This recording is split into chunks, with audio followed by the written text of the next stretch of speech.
Hello everyone, আসসালামু আলাইকুম। কেমন আছেন আপনারা? আজকে আমি রুই মাছ দিয়ে গাছের একদম টাটকা বেগুন দিয়ে রান্না করব। এটা বাড়ির গাছের, এটা আমার মামি পাঠিয়েছে, সোহেলি মামিকে অসংখ্য ধন্যবাদ এই বেগুন আর কাগজি লেবু দেওয়ার জন্য। কাগজি লেবুটা অনেক ভালো ছিল।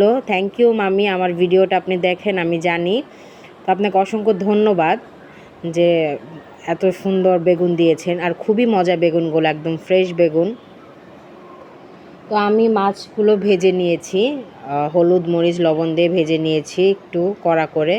তারপর কড়াইতে তেল দিয়ে দিলাম, পেঁয়াজ কাঁচামরিচ একটু ভেজে নিয়ে লবণ, তারপরে আদা রসুন বাটা দিয়ে দিয়েছি। তারপর একটু পানি দিয়ে একটু মশলা, কারণ আগে আমি তেলটা এত বেশি দিতাম, যার জন্য আমি তেলের মধ্যে মশলাটা কষিয়ে নিতাম। যেহেতু এখন আমি তেল মশলা একটু কম খাচ্ছি, কিছুদিন এভাবে খাবো, এর জন্য আমি পানি দিয়ে মশলাটা কষিয়ে নিই। তো আমার বেগুন এত ফ্রেশ ছিল যে আমার বেশি কষাতেই হয় না, অল্প পানি দিয়ে একদম সুন্দর গলে গিয়েছে।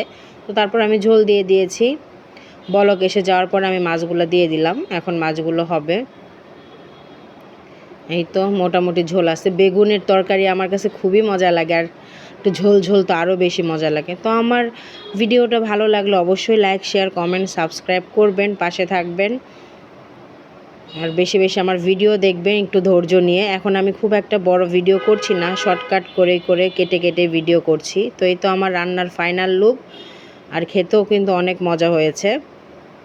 তো আর এই শাকগুলো, এগুলো আমাদের অঞ্চলে বৌটনি শাক বলে। তো আপনাদের কার কার অঞ্চলে কী শাক বলে অবশ্যই কমেন্টে জানাবেন। তো শাকগুলো আমি কেটে ধুয়ে নিয়েছি, এখন আমি চুলাতে দিয়ে দিলাম একটু পেঁয়াজ কাঁচামরিচ আর একটু লবণ।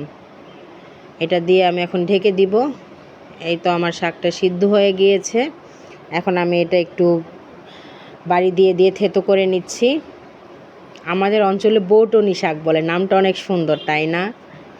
তো আমি চারিদিকে এটা ছড়িয়ে দিয়েছি, মা চাচিদের দেখেছি। তো আমি শুকনা মরিচ একটা দিয়ে আমি এখন একটু পেঁয়াজ আর রসুন দিয়ে দিয়েছি, ভাজা ভাজা হয়ে গিয়েছে। তারপর আমার কমপ্লিট।